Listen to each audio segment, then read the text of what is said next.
Bienvenue dans le premier tutoriel d'enseignement du mentorat mensuel d'éthique pour le mois de septembre de l'année. C'est le premier d'une série de 8. Chaque mois, vous bénéficierez de 8 cours individuels, des tutoriels qui compléteront le thème général du mois. Cet enseignement particulier va être des éléments d'un ensemble de métiers. Comme vous l'avez probablement remarqué ce mois-ci, nous nous sommes principalement attachés à montrer la cohérence qui peut vous être apportée en tant que trader en développement après que vous ayez consacré le temps nécessaire et que vous ayez travaillé avec les exercices et le matériel que nous allons vous présenter. Lorsque nous parlons des éléments d'une configuration commerciale, il n'y a en fait que 2 préoccupations principales. Le premier est évidemment le contexte ou le cadre entourant l'idée, en d'autres termes, ce qui rend l'idée favorable à une transaction. Il ne s'agit pas simplement de savoir si mon indicateur me dit ceci ou si mon niveau de support et de résistance me dit cela. Il faut qu'il y ait quelque chose qui donne une raison de vouloir faire ce trade. Dans mon matériel, j'apprendrai 4 principes spécifiques et nous les traiterons en termes généraux. Généralité et ce que nous faisons dans ces conditions. Quels sont les outils TIC avec lesquels nous nous associons spécifiquement? Le premier sera l'expansion. Nous allons parler de l'expansion et de ce que nous recherchons dans cette condition. Nous allons parler des retracements et de l'outil ou du concept que nous avons utilisé pour les retracements. Le renversement et enfin la consolidation. Chacune de ces 4 catégories donne un cadre spécifique et un contexte au marché sur lequel vous allez opérer. Il ne peut s'agir que de l'une de ces 4 conditions. Soit le marché est en expansion, en fuite, en d'autres termes, en tendance. Un retracement ou un repli. Dans l'ensemble, il s'agit d'un renversement. Et évidemment, lorsque le marché ne fait rien, il se consolide. Mais en réalité, nous avons tous appris dans la série Market Maker qu'il n'existe pas vraiment de marché qui ne fait rien et que la consolidation est en fait une accumulation des commandes. L'autre caractéristique que nous utilisons pour définir les éléments d'une configuration commerciale est ces 4 critères de contexte et de cadre à des points de référence spécifiques dans le flux d'ordre institutionnel. Point de référence spécifique dans le flux d'ordre institutionnel. Le premier critère est celui des blocs d'ordre. Le deuxième est celui des écarts de juste valeur et des vides de liquidité. Les pools de liquidité et les stop runs. Et enfin l'équilibre.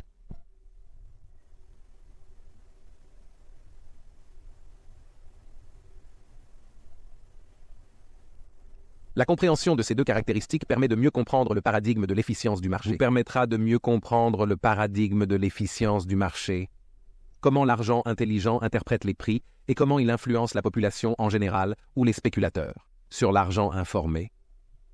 Ce sera un tutoriel plutôt instructif. Vous serez en mesure de regarder le marché en sachant quel outil utiliser en fonction de ce que le marché vous offre en ce moment. Il suffit d'une seconde ou 2 pour regarder le marché et déterminer, OK, quelle est la caractéristique de l'échange? De cette façon, vous pouvez construire un contexte ou un cadre sur la façon dont vous allez aborder le marché. Parfois, vous aurez tout de suite un problème qui vous permettra de dire que je ne vais rien faire parce que le marché est en train de se consolider et que je vais attendre. Les 3 autres conditions vous donneront l'occasion d'agir en fonction des outils que nous associons à ces conditions ou à ce contexte. L'algorithme de livraison des prix interbancaires, ou ce que j'appelle toujours l'algo ou l'algo interbancaire, est l'interface réelle, essentiellement artificielle. Il s'agit d'un moteur de prix qui nous permet de recevoir le prix de nos devises. C'est fait à 90% par des algorithmes électroniques. Tout est donc basé sur l'informatique aujourd'hui. Avant, c'était OpenAlcry, mais il n'y a plus de marché d'enchères. Tout est basé sur l'IA. Elle est basée sur des principes que j'enseigne depuis environ 7 ans. Vous n'apprendrez pas ces choses parce que, premièrement, personne ne croira que cela existe. Il y a il y a ce mouvement qui s'éloigne de l'implication humaine dans la tenue de marché. Il est devenu beaucoup plus efficace d'être basé sur l'électronique, et ces choses sont programmées par des êtres humains, évidemment, et cette intelligence est limitée. Certains d'entre vous seront sans doute déstabilisés par cette idée. J'ai écouté cela en me disant que je pensais avoir un marché libre dans lequel je faisais du commerce. En fait, ce n'est pas le cas. Il est hautement manipulé, en particulier dans le domaine des changes, qui est notre principal sujet d'étude. En raison de la nature même de la manipulation, les empreintes digitales, si vous voulez, sont faciles à voir une fois que l'on comprend les opérations et les conditions dans lesquelles fonctionne l'algorithme de livraison des prix interbancaires des teneurs de marché. Lorsque le marché fait ce qu'il fait, il vous donne des indications, des empreintes digitales ou des indices sur ce à quoi vous devez vous attendre. C'est là que vos capacités d'anticipation entrent en jeu. Vous ne saurez pas tout de suite ce qu'il faut faire la première fois que vous regarderez cette vidéo. Cela vous passera peut-être au-dessus de la tête, mais pour certains d'entre vous qui ont déjà suivi les prérequis, je crois, qui se trouvent dans ma section de tutoriels gratuits sur mon site web, si vous n'avez pas encore suivi les séries Sniper, Resistance Trading Concepts et Market Maker Series. Vous en aurez besoin, d'accord, alors ne vous découragez pas si vous entendez des termes ici qui vous dépassent, parce qu'ils sont tous enseignés dans ces 3 séries de tutoriels gratuits. Il y a beaucoup de matériel, alors creusez non seulement les choses que vous obtenez dans ce programme avec le mentorat, mais remplissez l'espace quand je ne vous donne pas de contenu avec les tutoriels gratuits. Ces 3 tutoriels, et encore une fois, je vais dire ce qu'ils sont. Ce sont Market Maker Series, Precision Trading Concepts et a Sniper Series. D'accord, l'algo interbancaire. D'accord, évidemment. Il y a des moments où le marché va de côté et où il est dans une consolidation ou ce que j'appelle un modèle d'attente. Lorsque cela se produit, le marché cherche à prendre de l'expansion. Tous les marchés partent d'une consolidation et passent à une expansion, ce qui signifie qu'il y a un mouvement d'impulsion ou une fluctuation de prix d'impulsion. Après l'impulsion, soit il y a consolidation, soit il y a retracement. Lorsque le retracement se produit, il redescend à un autre niveau d'expansion ou, après l'expansion, il peut y avoir un schéma de renversement. Après la figure de renversement, il y aura un autre retracement et une consolidation potentielle. Ces 4 conditions s'interchangent au fil des hauts et des bas, des flux et des reflux du marché. Vous n'obtiendrez qu'une seule de ces 4 conditions. Vous vous dites probablement « D'accord, c'est beaucoup. J'ai besoin de connaître l'une de ces conditions pour effectuer une transaction. » Non, il vous suffit de savoir où il se trouve actuellement et où il est susceptible d'aller. D'où il vient. Et au cours du mois de septembre, vous allez comprendre comment savoir où le marché va aller ensuite, et cela va remplir beaucoup de fonctions. Les lacunes que vous avez eues avec l'enseignement du biais directionnel ICT. L'essentiel est que la consolidation commence avec tout. Tous les mouvements qui ont lieu sur le marché commencent par une mesure de consolidation, parce que c'est là que les marchés accumulent les ordres. Le teneur de marché maintient donc le marché dans une fourchette étroite ou une fourchette définie jusqu'à ce qu'il y ait suffisamment d'argent des 2 côtés de l'extrémité supérieure et inférieure de la fourchette définie par la consolidation. Celui qui a la plus grande quantité d'argent à absorber est la direction dans laquelle le marché va évoluer. Nous ne savons pas toujours de quoi il s'agit, mais nous attendons l'expansion. C'est lorsque l'expansion se produit que nous obtenons un indice sur ce que le marché va probablement faire. Ensuite, nous attendons soit un retracement, soit une autre consolidation, soit un retournement. Mais nous attendons toujours la première expansion qui nous donne toutes les informations dont nous avons besoin pour prendre une décision. Parfois, il se peut que le marché s'est tellement développé que nous ne pouvons rien en faire. Nous devons attendre le retracement ou la prochaine consolidation. Il n'y a rien de mal à cela. C'est tout à fait normal. Vous n'allez pas saisir tous les mouvements. L'essentiel est de comprendre ces 4 caractéristiques individuelles d'une configuration commerciale, car le prix est déterminé par l'une de ces 4 conditions. Il ne peut en être autrement. Qu'est-ce que l'expansion? On parle d'expansion lorsque le prix s'éloigne rapidement d'un niveau d'équilibre. L'expansion est directement liée à un bloc d'ordre. Quelle est l'importance de connaître l'expansion? Lorsque le prix quitte rapidement un niveau, cela indique une volonté de la part des teneurs de marché de révéler leur modèle de révision des prix. Qu'est-ce que cela signifie? Eh bien, si nous sommes dans une consolidation ou un point d'équilibre, si le prix augmente rapidement, cela nous indiquerait qu'il faut rechercher un bloc d'ordre haussier. Nous ne voulons pas courir après le prix. Nous allons attendre que le prix redescende dans le bloc d'ordre. Où cela va-t-il se produire? Que cherchons-nous dans le prix? Le bloc d'ordre que les teneurs de marché laissent à proximité ou au niveau du prix d'équilibre? Je sais ce que vous pensez. Michael, ça me passe déjà au-dessus de la tête. Donnez-moi des exemples. Pas de problème, je vais vous montrer cela tout de suite. Comme vous pouvez le voir ici, il y a une consolidation. Dans une zone ombrée en bleu, une consolidation très clairement définie. Il y a un haut et un bas clairement discernables, et le point d'équilibre du prix se situe directement au milieu du haut et du bas de cette fourchette. Vous pouvez simplement utiliser l'outil de Fibonacci dont vous disposez sur toutes vos plateformes, de la consolidation générale, trouver ce point médian, et vous pouvez vérifier vous-même en regardant combien de fois le marché l'a touché par le bas et par le haut. Le marché s'y heurte par le bas et par le haut. Par le bas et par le haut en descendant. En d'autres termes, combien de fois? Car il touche ce niveau et s'y maintient. Le marché finira par sortir de la consolidation. Vous pouvez voir ce mouvement d'impulsion dans la boîte hachurée. Il s'éloigne du point d'équilibre des prix. Il suffit alors de revenir à la bougie baissière, juste avant ce mouvement haussier. Cette bougie baissière, ou bougie noire dont je dessine un petit segment, est le bloc d'ordre haussier. Lorsque le prix redescend et l'atteint, c'est là que nous achetons. Et évidemment, vous pouvez voir qu'il atteint ce niveau et qu'il s'étend à la hausse de plus de 100 pips en utilisant ce simple principe. Ce principe se répète tout le temps. On le retrouve en permanence dans l'action des prix. Si vous regardez juste à gauche de la consolidation que nous avons en bleu, il y a en fait une consolidation du côté vendeur où le marché s'est effondré et est revenu directement au point d'équilibre des prix, puis s'est vendu. Je vous laisse étudier cela maintenant, mais nous allons passer à la caractéristique suivante d'une configuration commerciale. Le suivant est un retracement. Qu'est-ce qu'un retracement? Un retracement, c'est lorsque le prix revient à l'intérieur de la fourchette de prix récemment créée.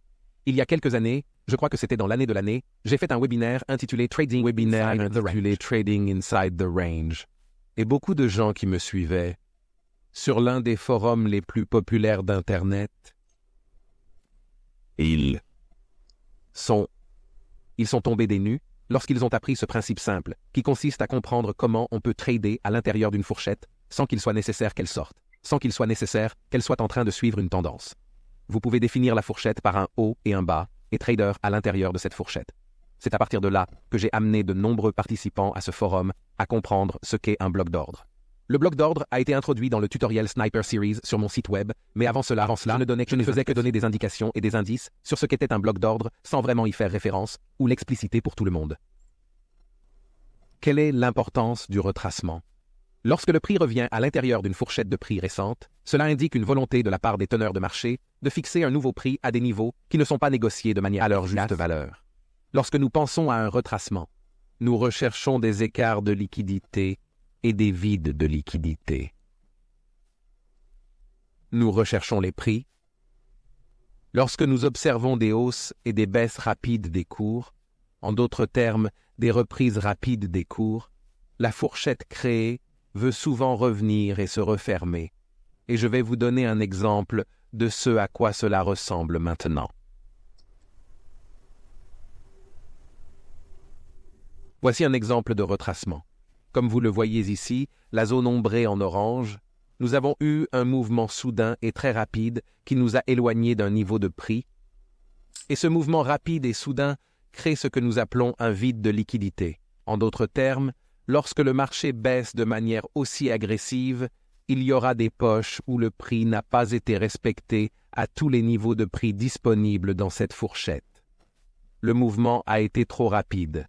Il a sauté ou créé des écarts. Ce que nous allons faire, c'est attendre en tant que trader. Nous n'allons pas courir après le prix. Nous attendons et nous nous disons, d'accord, il va y avoir une indication qu'il devient long, et nous essayons de combler cette fourchette où nous pouvons attendre qu'il remonte jusqu'à lui et qu'il comble le vide de liquidité. Une fois qu'il l'aura atteint il recommencera probablement à baisser. C'est ce que nous recherchons en termes de manque de liquidité. Nous avons couvert 3 conditions. La prochaine est le renversement. Le renversement se produit lorsque le prix va dans la direction opposée. La direction actuelle l'a emporté. Si nous recherchons les retournements, nous les associons directement à un outil TIC de liquidité. Quelle en est l'importance? Lorsque le cours s'inverse et que les teneurs de marché ont exécuté un certain nombre de stops, un mouvement significatif doit se produire dans la nouvelle direction. Que recherchons-nous dans le prix? La liquidité se situe juste au-dessus d'un ancien sommet et juste en dessous d'un ancien creux. D'accord. Et nous avons ici des exemples d'inversion. Chaque X indique l'emplacement des stops.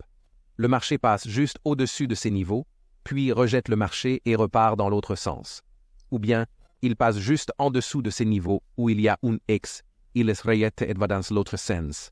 Regardez combien de fois il y a tant d'opportunités sur ce seul graphique, et c'est sur une paire que je n'aime pas vraiment trader. Les États-Unis contre la Suisse. Cette paire est vraiment agitée. Elle a tendance à avoir beaucoup de ce type d'action sur les prix, ce qui lui confère une caractéristique très favorable si vous êtes dans un type de trading comme celui-ci. Ces poses sont vraiment bonnes dans le Swissy.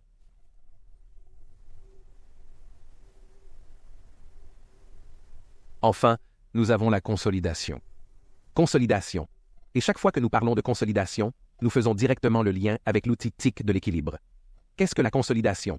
On parle de consolidation lorsque le prix évolue à l'intérieur d'une fourchette commerciale claire et ne montre aucune volonté de monter ou de descendre de manière significative. Quelle est l'importance? Lorsque les prix se consolident, cela signifie que les teneurs de marché laissent les ordres s'accumuler des deux côtés du marché. Attendez-vous à une nouvelle expansion à court terme. Qu'attendons-nous à présent des cours? Nous attendons le mouvement d'impulsion ou l'écart d'impulsion du prix par rapport au niveau de prix d'équilibre qui se trouve exactement à la moitié de la fourchette de consolidation. Je vais vous montrer un exemple de ce que cela donne. Ici, nous avons identifié une fourchette définie spécifiquement par le corps des bougies et non par les mèches. Comme vous pouvez le voir, le prix se déplace vers l'extérieur de manière expansive, puis redescend jusqu'au point d'équilibre et s'étend ensuite vers l'extérieur. En comprenant ces caractéristiques et éléments spécifiques des configurations de trading, vous vous donnerez un cadre pour apprendre à pratiquer et à étudier les configurations de trading. Vous vous donnerez un cadre pour apprendre à pratiquer et à étudier l'action des prix et finalement travailler à la compréhension de la découverte cohérente des configurations. Et en utilisant le temps passé avec moi sur une base quotidienne, nous serons en mesure d'encadrer ces caractéristiques et d'extraire les éléments spécifiques d'une configuration de trade par la répétition et en utilisant le temps quotidien avec moi, où nous pouvons souligner les éléments d'une configuration commerciale, nous serons en mesure de faire toutes ces choses de manière à ce que vous puissiez les retenir. Vous pourrez découvrir quel type de trader vous serez, car l'une de ces caractéristiques sera votre gagne-pain. Certains d'entre vous feront confiance à l'équilibre, Certains d'entre vous se fieront au bloc d'ordre. D'autres rechercheront le vide ou les écarts de liquidité pour négocier. Certains d'entre vous présentent une ou deux de ces caractéristiques et négocient en fonction de ces paramètres. Ces paramètres encadreront vos transactions. Certains d'entre vous finiront par comprendre toutes ces caractéristiques et deviendront universels. Mais ne pensez pas que vous devez toutes les connaître et les maîtriser avant d'être cohérent, parce que vous pouvez simplement trouver un élément, comme nous l'avons décrit ici. Si nous en trouvons un pour vous, juste pour vous, un seul, vous pouvez commencer à être constamment rentable dans votre trading. Il suffit d'une seule configuration. Vous devez savoir dans quel contexte ou cadre vous allez négocier. Associez cela à un outil TIC et attendez ces conditions. Vous n'obtiendrez pas un trade tous les jours, mais vous pouvez en obtenir quelques-uns chaque semaine. Si vous examinez 4 paires principales avec une condition ou un critère, vous trouverez une transaction chaque jour, mais ce n'est pas ce que vous essayez de faire pour l'instant. Vous allez vous y habituer au fil du temps, mais pour l'instant, parcourez vos graphiques et essayez de regarder tous les exemples qui se sont déjà produits dans la partie gauche de votre graphique et décrivez-les individuellement sur la base des caractéristiques et des éléments que nous avons identifiés dans cet enseignement. Jusqu'à la prochaine fois, je vous souhaite bonne chance et bon trading.